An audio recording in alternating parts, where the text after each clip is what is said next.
नमस्कार दोस्तों, your story live में आपका स्वागत है और मैं हूं आपके साथ Ranjana Tripathi. Corona virus pandemic ने हर तरह के उद्योग धंधों पर असर डाला है। कहीं ग्राफ नीचे गया है तो कहीं ग्राफ बहुत ऊपर चला गया है। ऐसा हमेशा से कहा जाता है कि खाने का बिजनेस करेंगे तो घाटे में नहीं जाएगा, फायदा ही देगा। लेकिन पिछले दिनों की रिपोर्ट को देखते हुए यदि हम रेस्तरां उद्योग की बात करें तो इनके सामने सबसे बड़ी चुनौती अपने वजूद को बचाने की है। रेस्तरां बिजनेस की कमाई 60% तक घट गई है। महाराष्ट्र सरकार ने तो लॉकडाउन में ढील देते हुए 8 जुलाई से होटल और लॉज खुलवा भी दिए थे, लेकिन रेस्तरां अब भी बंद हैं। वहीं यदि दिल्ली की बात करें तो रेस्तरां खोलने की इजाजत तो दे दी गई, लेकिन न ग्राहक हैं और न ही धंधा है और खर्च पूरे हैं। ऐसे में महानगरों में हजारों रेस्तरां बंद होने की नौबत आ गई है। यदि हम चीन की बात करें तो कोरोना के बाद जब बाजार खुले तो डोमिनोज पिज्जा की बिक्री पहले से लगभग 1/3 तक कम हो गई। चीन में अगर यह हालात है तो भारत में क्या होगा, इसके बारे में सोचा जा सकता है। National restaurant association of India का अनुमान है कि कोरोना की वजह से उसके 5 लाख सदस्यों को साल 2020 में 80,000 करोड़ रुपए का नुकसान हो सकता है। अगर ये सब ऐसे ही चलता रहा तो देश के 50% रेस्टोरेंट्स बंद हो सकते हैं। अनुमान के मुताबिक डिलीवरी चेन्स का कारोबार भी घटकर बहुत नीचे आ गया है। लेकिन बेंगलोर की एक कंपनी है जो अभी भी प्रॉफिट में है, जिसके फाउंडर ललित खंडेलवाल आज हमारे साथ हैं। Lalit metro joint services private limited के फाउंडर हैं। इन्होंने साल 2011 में मेट्रो कूल जॉइंट सर्विसेज की शुरुआत की, मात्र 1 लाख रुपए की लागत से। और आज कंपनी का जी और आज कंपनी का जो टर्नओवर है करोड़ों में है। कंपनी के सिर्फ बैंगलोर में ही नहीं, बैंगलोर यदि हम सिर्फ बैंगलोर की बात करें तो 35, यदि मैं सही हूँ ललित, तो 35 है ना, 35 या 25 है, 35 से अधिक आउटलेट्स हैं। और ये आउटलेट्स आईटी कॉर्पोरेट्स कंपनी से लेकर रेलवेज एयरपोर्ट तक फैले हुए हैं। तो ललित, आपका स्वागत है योर स्टोरी में। राइट, जी ललित, थैंक यू, धन्यवाद।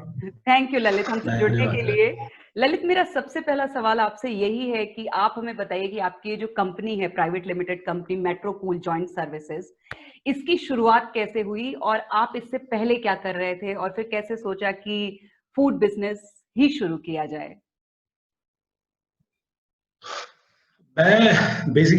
मैं हूँ राजस्थान से, लेकिन मेरा जन्म इन कलकत्ता वेस्ट बंगाल में हुआ और मेरी पढ़ाई इंदौर में हुई। इंदौर में 99 में मैं बैंगलोर शिफ्ट हुआ। मेरे पिताजी का लॉजिस्टिक का बिजनेस था, ट्रांसपोर्ट का और लॉजिस्टिक का, तो वो मैंने ज्वाइन किया सन 1999 में बैंगलोर आके। वो किया मैंने करीबन 2010 तक। तो उसी दौरान मेरे कई मित्र बने यहाँ पे बैंगलोर में 1999 के बाद। उसमें जो हमारे कंपनी के और भी जो डायरेक्टर्स हैं, मिस्टर राजेश शर्मा, ही वो एक हमारे डायरेक्टर हैं, उनसे मेरी मित्रता हुई। फिर विष्णु अग्रवाल हमारे एक और डायरेक्टर हैं, उनसे मेरी मित्रता हुई।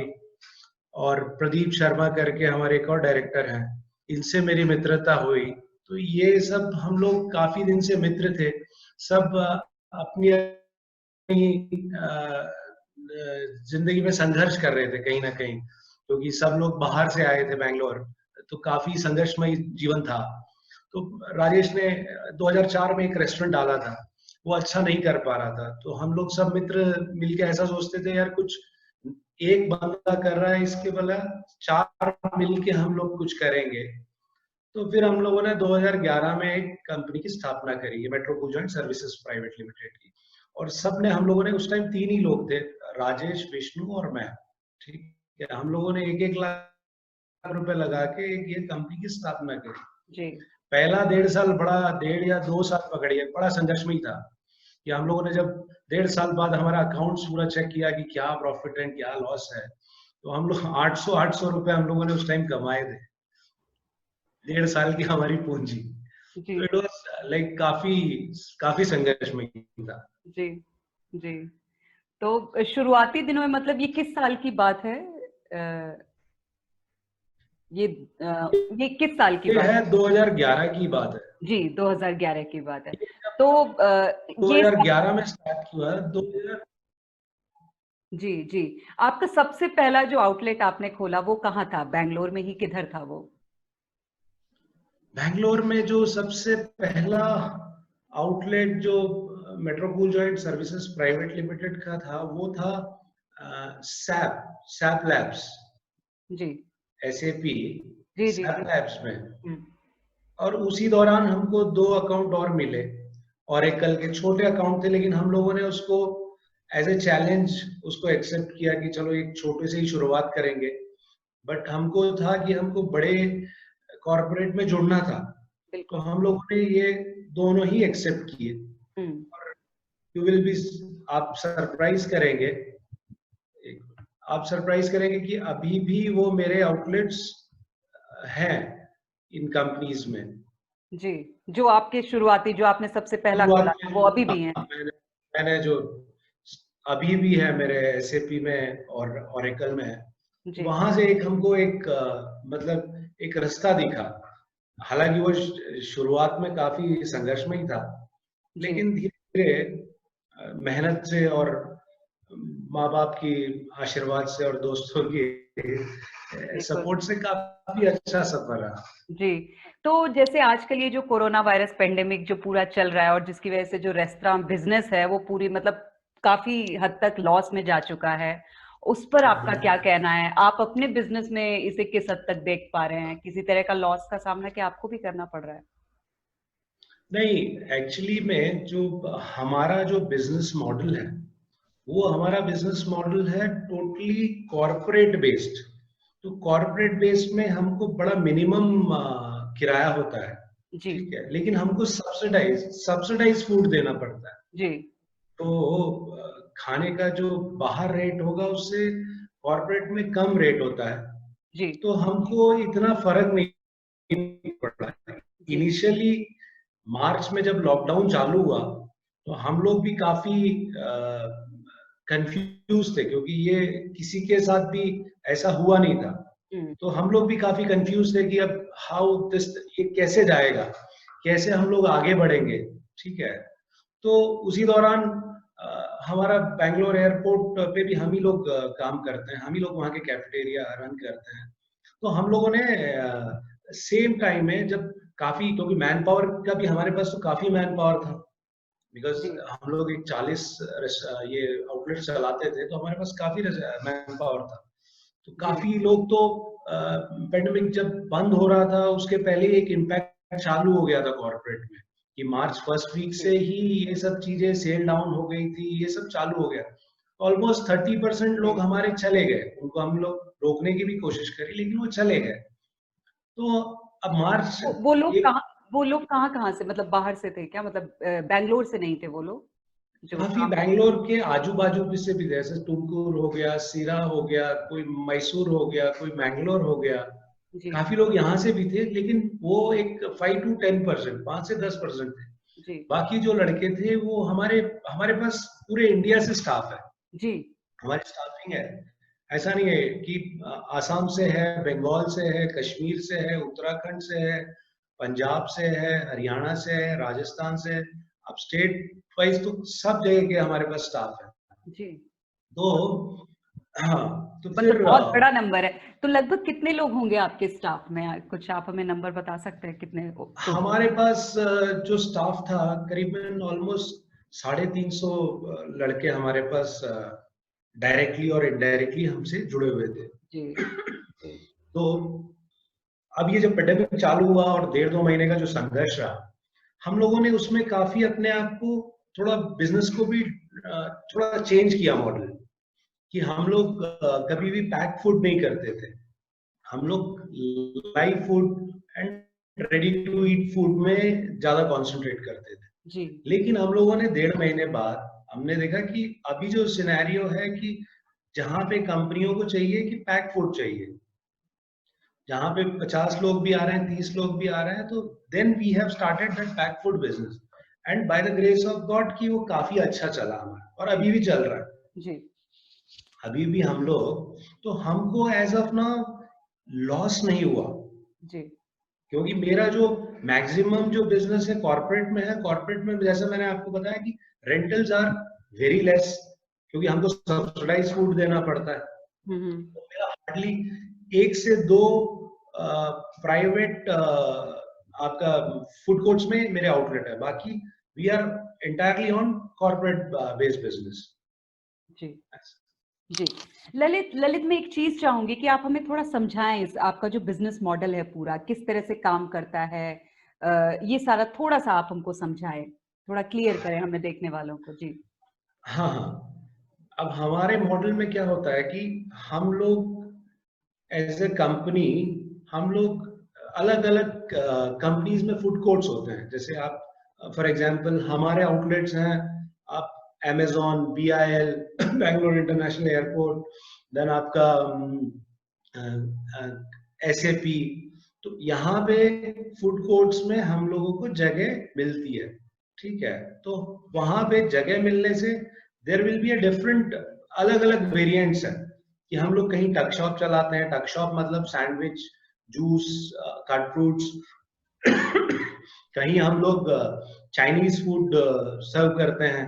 तो ये अलग अलग फूड कोर्ट में अलग अलग रिक्वायरमेंट के हिसाब से हम लोग अपने आउटलेट चलाते हैं। और ये सारे आउटलेट प्लस अभी सन 2018 में एक जो चेंज आया कि काफी, जब नरेंद्र मोदी जी ने कैशलेस का एक जो वेव चालू हुआ, ठीक है, जब से नोटबंदी के बाद से डिमोनेटाइजेशन, तब हम लोगों ने एक अपना ऐप रेडी किया, ईटीजी करके। जी ईटीजी में आप एक वॉलेट है, आप वॉलेट के थ्रू आप पे कर सकते हैं अपने आउटलेट में। जैसे मेरा बैंगलोर एयरपोर्ट पे भी ईटीजी से ही पूरे लोग सब ने डाउनलोड किया हुआ है, उसी से सब लोग अपना पैसा पे करते हैं। तो that is what we have done, some lot of changes according to, हम लोग टाइम के हिसाब से अपने आप को चेंज किया हम लोगों ने, ठीक है। जैसे आप बोल रहे हैं हमारा मॉडल आपको जैसे पता है, अब हम लोग इंडस्ट्रियल कैटरिंग में जा रहे हैं, क्योंकि अभी कॉर्पोरेट को अभी फिर उभरने में और 4-5 महीना लगेगा। बिल्कुल बिल्कुल। बाय द टाइम हम लोगों ने ऑलरेडी 2-3 MOUs इंडस्ट्रियल में साइन किए हैं। तो we are on growth level. और काफी लोग हम लोगों ने अभी पेंडेमिक के बाद काफी लोग हमारे जो चले गए, अभी आने का नहीं है उनका, मतलब इट्स नॉट इजी कि वो लोग को साधन भी नहीं है, ठीक है, और उनके फैमिली वाले भी नहीं चाहते हैं कि वो अभी आए। तो हम लोगों ने इनफैक्ट अभी रिक्रूटमेंट किया है, काफी लोगों को नई नियुक्तियां दी है, नई नौकरियां दी है। तो मतलब आप लोगों ने क्रॉस कटिंग नहीं की, बल्कि नए लोग, मतलब हायरिंग किया?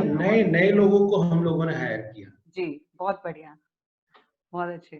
तो जो लॉस था, आपको किसी तरह का लॉस नहीं हुआ? आपका प्रॉफिट में ही? नहीं, क्योंकि देखिए हम लोगों का जो एक और बढ़िया बात है कि हम लोगों के ओवरहेड्स इतने ज्यादा नहीं है जी। कि आप सब दो, हम लोग क्या है कि पक्की मतलब इंडियन कंपनी है, ठीक है, प्योर इंडियन कंपनी, भारतीय। तो हमारे पास ओवरहेड्स, क्योंकि अभी एज मी मैं टेक केयर करता हूँ मार्केटिंग एंड सेल्स मेरी कंपनी में।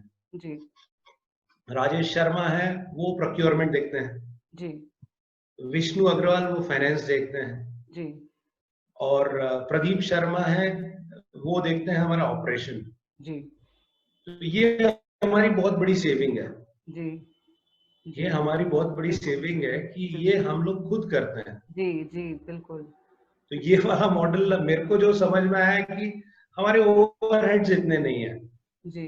वो हमारे लिए एक बेनिफिट रहा ये कोरोना काल में, कि हम लोगों को, ऐसे लोगों को जिनको हायर करके फिर वो हमारे लिए बर्डन नहीं लेकिन एक लायबिलिटी हो जाते हैं, वो नहीं हुआ हमारे साथ। बिल्कुल बिल्कुल। तो अभी फ्यूचर में आपका क्या प्लान है? मतलब बैंगलोर से बाहर निकलने का प्लान है? आपके आउटलेट्स बाहर दूसरे शहरों में भी देखने को मिल सकते हैं? दूसरे शहरों में इनफैक्ट हम लोग IRCTC के साथ भी काम कर रहे हैं पिछले 3 साल से। जी बताया था आपने जैसा कि। एग्जैक्टली। तो हम लोगों का एक आउटलेट है अभी हम लोगों ने पुरुलिया वेस्ट बंगाल में। जी। पुरुलिया वेस्ट बंगाल में मेट्रोपोल जॉइंट का है, और उसमें और बढ़ा रहे हैं, लेकिन अभी ये सब जब से कोरोना आ गया थोड़ा स्लो हो गया है। But in fact we are in process to increase the business in railway also. Plus हमारा चेन्नई में वी ऑलरेडी थ्रू चेन्नई में हमारा एमओयू साइन हुआ है, टीसीएस में हम लोग चालू करने वाले हैं। जैसे ही थिंग्स विल बी नॉर्मल, हमारा टीसीएस में ऑपरेशन चालू होगा। प्लस और भी जगह हम लोग देख रहे हैं, बट हम लोगों को जो लगा कि slow and steady win the race, आप आराम से चलेंगे। आज हम लोग ये एपिडेमिक में इफेक्टेड इसीलिए नहीं है कि हमारे पास इतना बर्डन नहीं है कोई चीज का। जी जी तो डेफिनेटली जहां अच्छा अपॉर्चुनिटी आएगा वहां जरूर किया जाएगा आगे जी एक्सपेंशन। जी। बधाइयाँ मेरी, मैं भी उम्मीद करूंगी कि थैंक यू। जल्द से जल्द और थैंक शहरों में भी देखने और सुनने को मिले। लेकिन थैंक जैसे यू। आपने अभी कहा कि आप यदि हम एयरपोर्ट को छोड़ दें, क्योंकि आपके एयरपोर्ट पे भी आउटलेट हैं, तो हम्म। लेकिन जैसे कि कंपनीज हो गई, कॉर्पोरेट्स हो गया, और इन सब जगहों पे तो मतलब लोग नहीं है, अब लोग वर्क फ्रॉम होम हो चुके हैं, तो फिर हम्म। वहां पे किस तरह का है बिजनेस? वहां पे अब जैसे आपको अमेजोन की बात है, अमेजोन में मैं मेरे आउटलेट्स हैं, तो अमेजोन में क्योंकि वो ऑनलाइन कंपनी है, उनके कुछ ना कुछ स्टाफ तो आते हैं, जी प्लस सपोर्ट स्टाफ। जी तो वो एक काम अभी चल रहा है पैक लंच का, ठीक है। प्लस हम लोगों ने काफी इंडस्ट्रीज, मैन्युफैक्चरिंग इंडस्ट्रीज में, क्योंकि क्या हुआ कि जब ये लॉकडाउन स्टार्ट हुआ 24 मार्च के बाद, तो 1 डेढ़ महीना 2 महीना तो लॉकडाउन रहा। इन बिटवीन हम लोगों ने ऐसे पॉकेट्स देखे जहां पे किसी को रिक्वायरमेंट है 300 खाने का, किसी को 400 खाने का, हम लोगों ने वो पैक कर करके सप्लाई करना चालू किया। जी तो वो एक हमारे को बेनिफिट हो गया। जी तो हमारा जो कॉर्पोरेट का जो बिजनेस कम हुआ, वो वैसे वहां पे हम लोगों ने रिकवर किया। जी जी हम जी लोगों ने ऑलमोस्ट 2-2,500 मील हम लोग डेली कर रहे हैं। जी। तो जो लॉस एक तरफ हुआ, वो दूसरी तरफ ने उसकी भरपाई कर दी, तो वो लॉस गेन हो महसूस नहीं हुआ। बराबर हो गया, जी, बराबर हो गया, बिल्कुल, बिल्कुल। बराबर। ललित, जैसे देखा जाए तो देश के करीब 90% रेस्टोरेंट्स जो हैं, वो लीज़ पर ली हुई जगह पर खोले जाते हैं, और एग्जैक्टली। करीब 20% ऐसे संगठित रेस्टोरेंट्स मॉल्स में हैं। तो ऐसे में फूड बिज़नेसेस पर किराए यानी कि रेंट की भी मार पड़ी है, जैसा कि शायद मैं सही हूँ। और इसे आप अपने बिज़नेस पर किस तरह से देख रहे हैं? क्या ऐसी किसी दिक्कत का सामना आपको भी करना पड़ रहा है? नहीं नहीं, जैसे मैंने आपको बताया कि हम लोग काफी मिनिमम रेंट के ऊपर काम करते हैं, क्योंकि हमारा जो मॉडल था, वो मॉडल में हम लोग कॉर्पोरेट में काम करते हैं और काफी मिनिमल रेंट पे।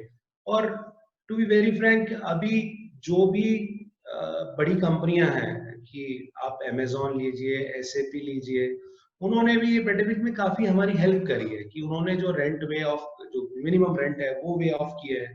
प्लस उन्होंने हमारे एम्प्लॉयज के लिए भी काफी सारे वेलफेयर एक्टिविटीज की है। जी, वो मैं बिल्कुल आपके माध्यम से उनका धन्यवाद करना चाहूंगा कि बिल्कुल, क्योंकि एक जो छोटे दर्जे पे जो बच्चे होते हैं जो हमारे साथ जुड़े हुए हैं, कि हम लोग आज, मैं अमेजोन का नाम लूंगा या एसएपी का, मैं उन ये सब कंपनी से पिछले 7-8 साल से जुड़ा हुआ हूँ। और एक एक अलग ही एक घर जैसा एक बॉन्डिंग हो गया है, कि वो लोग काफी, हम लोग भी कभी भी उनको किसी काम के लिए मना नहीं करते हैं जी, अपनी सर्विसेज के लिए, या वो कभी भी होते हैं तो they are always with us. जी, और हमारा, क्योंकि आपको जैसे मैंने बताया कि काफी रेंटल बड़ा कम होता है, ठीक है, तो जी, उसमें हम लोगों को इतना फर्क नहीं पड़ा।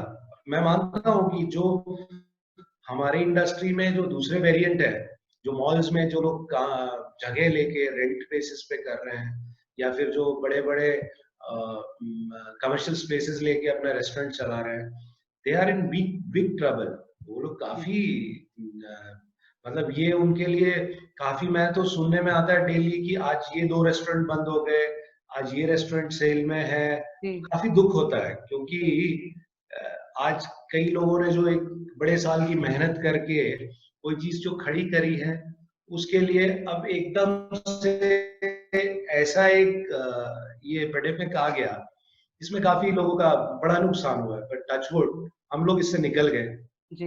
ये हमारे लिए इतना दुखदाई नहीं हुआ। इनफैक्ट हम लोग इससे ओवरकम करके हमको और दूसरे वेरिएंट्स में हम लोग ने अपने आप को खोला। जी, जी। ललित, आपको बैंगलोर में कितना वक़्त हो गया रहते हुए? मेरे को बेंगलोर में अभी 21 साल हो गए। लंबा वक्त हो गया, लंबा लंबा वक्त वक्त हो हो गया। गया, लंबा वक्त हो गया। जैसे फूड बिजनेस जो होता है, अगर कोई बहुत छोटे स्तर से फूड बिजनेस शुरू करना चाहे तो उसको किन जरूरी बातों का ख्याल रखना चाहिए? क्योंकि जो लोग हमें इस वक्त देख रहे होंगे, क्या पता कि उनके लिए बहुत काम का ये वीडियो हो, तो उन्हें कुछ ज्ञान मिल जाए इससे। फूड बिजनेस मेरे हिसाब से, आपको फूड बिजनेस अगर चालू करना है, कोई भी मेरे मित्र को या कोई भी जो मुझे सुन रहा है, उसमें मेन है कि पहले आप उस, कोई भी है फूड बिजनेस या कोई भी दूसरा व्यापार है, आप पहले उसको समझें। जी आपको जब तक रूट कॉज, आप कैसे वो बिजनेस होता है, उसकी कैलकुलेशंस क्या है, तो उस आदमी को पहले 6 महीने कहीं पे नौकरी करना चाहिए जहां पे उसको पैसा भी नहीं मिले। जी ठीक है, जी क्योंकि वो उसका इन्वेस्टमेंट है। जी अगर वो सीख जाता है, अगर कोई बच्चा होटल मैनेजमेंट करने जाता है तो वो पैसा देता है।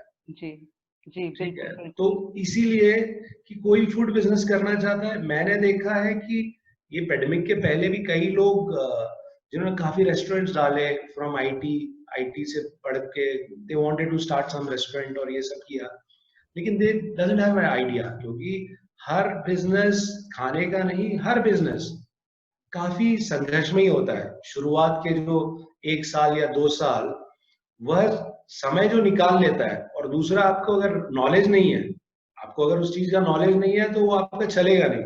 जी काफी सारे फैक्टर्स होते हैं, कि जी आपका जगह का सिलेक्शन, आपका मेनू सिलेक्शन, और आपका कॉस्टिंग्स, आपके मैन पावर, आपका कस्टमर बिहेवियर, ये काफी सारे होते हैं। जी। तो आपका कोई बिजनेस बैकग्राउंड था, मतलब फैमिली में, आपके परिवार में पिताजी या कुछ इस तरह का कुछ बिजनेस बैकग्राउंड था, या सर्विस क्लास फैमिली थी? नहीं नहीं, मेरा बिजनेस, मेरे जो पिताजी थे वह व्यापार में ही थे, जी लेकिन उनका जो व्यापार का वो अलग था। वे थे बेसिकली ट्रांसपोर्ट और इसमें खेती, मेरे पिताजी खेती भी किया करते थे। जी जी ठीक है, तो फिर जी उन्होंने ट्रांसपोर्ट का व्यवसाय चालू किया, जी। लेकिन मुझे कुछ था कि कुछ अलग करना है। तो फैमिली, वो राजस्थान में ही थे आपके नहीं पिता? नहीं, वो मेरे पिताजी साउथ में रहे, आपका बंगाल में रहे, जी आपका इंदौर में रहे, उन्होंने पूरा इंडिया घूमा हुआ है, जी पूरे हिंदुस्तान के उन्होंने चक्कर लगाए हुए हैं। जी तो काफी, क्योंकि बेसिकली पहले राजस्थान में जो मुझे मालूम है, मैं कभी नहीं रहा, मेरा तो जन्म भी कलकत्ता का है और मेरी पढ़ाई, लेकिन मेरे को जो मालूम है कि राजस्थान में पहले इतने व्यवसाय के अवसर नहीं थे, जी तो लोग माइग्रेट करते थे। आज के 40-50 साल पहले तो लोग माइग्रेट करते थे, तो वैसे ही मेरे पिताजी माइग्रेट हो गए कलकत्ता। जी फिर उन्होंने अपना धीरे धीरे, भाइयों ने अपना, मुझे ये शुरू से था कि मैं कुछ अलग करूं, अपनी एक खुद की पहचान बनाऊं। जी। तो इसलिए आपने फूड बिजनेस को चुना? जी हाँ, वो मेरे को अच्छा लगा। ठीक है, जी और उसमें मेरे भाई का भी सहयोग रहा। मेरा भाई है, मेरा बड़ा भाई गोपाल खंडेलवाल, जी उनका बड़ा सहयोग रहा। जी उन्होंने काफी मुझे प्रोत्साहित किया कि ठीक है तुम करो। एक एक क्या होता है, एक मोरल सपोर्ट भी चाहिए होता है। जी, बिल्कुल बहुत जरूरी है वो। तो वो मेरे एक तरीके से मेंटर है, वो जी मेरा बड़े भाई। जी। तो ललित, जब आपने, मतलब आपने एक अलग ही हालांकि फैमिली आपकी बिजनेस फैमिली ही थी, लेकिन आपने एक अलग बिजनेस चुना अपने लिए। तो एग्जैक्टली। ऐसे में पिताजी के बिजनेस से ऐसी कोई सीख आपको मिली थी जिसको आपने अपने बिजनेस में लागू किया? कुछ ऐसा आपने उनसे चुराया हो, सीखा हो? पिताजी के बिजनेस से यही था कि संघर्ष करना पड़ेगा आपको, मुझे जी जो लगा। ठीक है, हमारे पिताजी का यही था कि आप, कोई भी आपका मेहनत का कोई सब्स्टिट्यूट नहीं है। जी आप मेहनत करेंगे, आपको फल मिलेगा। जी और ये मैंने ये देखा, ये जो पिछले 9 साल हम लोगों ने जो ये उद्योग में निकाले हैं, ये हम लोगों ने काफी मेहनत करी, और काफी मेहनत के साथ तो वो एक कहीं ना कहीं पीछे से था। जी और दूसरा, पैसे की बचत। जी एक चीज हमने देखा है कि फिजूल खर्ची नहीं होना चाहिए। ठीक जी। है, जो हमने देखा, जो बिजनेस के लिए सबसे ज्यादा जरूरी चीज है। एग्जैक्टली वो काफी एक प्लस पॉइंट है, कि अगर आपकी फिजूल खर्ची ज्यादा होगी, देन यू कैन नॉट, आमदनी अठन्नी, खर्चा रुपया, वो वाला नहीं है। जी तो हम लोग का अभी, टू बी वेरी फ्रैंक, हम लोग का डेट फ्री कंपनी है। जी। जो हम लोगों ने पिछले 9-10 साल में कमाया है, ये हम लोगों ने खुद कमा के इसको एक पूरा एक सिस्टम बना के बनाया है। जी, जी, जी। ललित, आप इस योर स्टोरी प्लेटफ़ॉर्म के माध्यम से उन लोगों से कुछ कहना चाहेंगे जो लोग छोटे उद्योग कर रहे हैं, जो लोग छोटी फूड आउटलेट्स दुकानें जिन्होंने लगा रखी हैं, छोटी-छोटी एक-एक दुकानें, चाहे चाहे वो यूपी में हो, चाहे वो बिहार में हो, चाहे वो राजस्थान में हो, उन लोगों से आप कुछ कहना चाहेंगे? उन्हें कुछ मैसेज देना चाहेंगे? आजकल का जो माहौल, जो महामारी चल रही है, उसको लेकर के कुछ पॉजिटिव मैसेज उनके लिए, ताकि उनकी हिम्मत और बढ़े अपने काम को लेकर के और उनको किसी तरह की नकारात्मक सोच का सामना ना करना पड़े।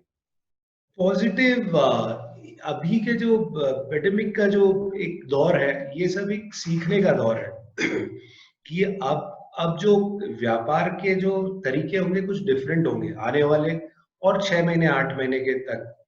लेकिन इसमें वही आदमी सरवाइव कर पाएगा जिसका खर्चे कम होंगे। अगर आप छोटा भी एक दुकान भी चलाते हैं तो आपको खुद से मेहनत करनी पड़ेगी। जी। हो सकता है आपको भाई हो सकता है कि आप एज अ ओनर थे पहले, अब छोटी दुकान है तो आपको रोटी भी बनानी पड़ेगी, आपको सब्जी भी बनानी पड़ेगी, आपको सब्जी साफ भी करनी पड़ेगी। तो ये दौर है कि आप अपने आप को you have to ready for everything. और ये दौर जब निकल जाएगा और जो ये दौर सरवाइव कर जाएगा, they will be definitely become winners जी। And there will be lot of good opportunities will come in future. बिल्कुल, बिल्कुल। Thank you so much Lalit, हमसे जुड़ने के लिए और इस बेहद ज़रूरी बातचीत का हिस्सा बनने के लिए। Thank you thank so you much Rajni, और थैंक यू। आपके बिज़नेस के लिए हमारी ढेर सारी बधाइयाँ और ऐसे ही मतलब कोरोना पेंडेमिक में भी अगर बिज़नेस इस तरह से ग्रोथ कर रहा है, अच्छा चल रहा है, तो ये हम सबके लिए एक अच्छा एग्ज़ाम्पल सेट कर रहा है कि आप लोग इस तरह से काम कर रहे हैं। ढेर सारी बधाइयाँ आपको हमारी। Thank you Rajni, thank you.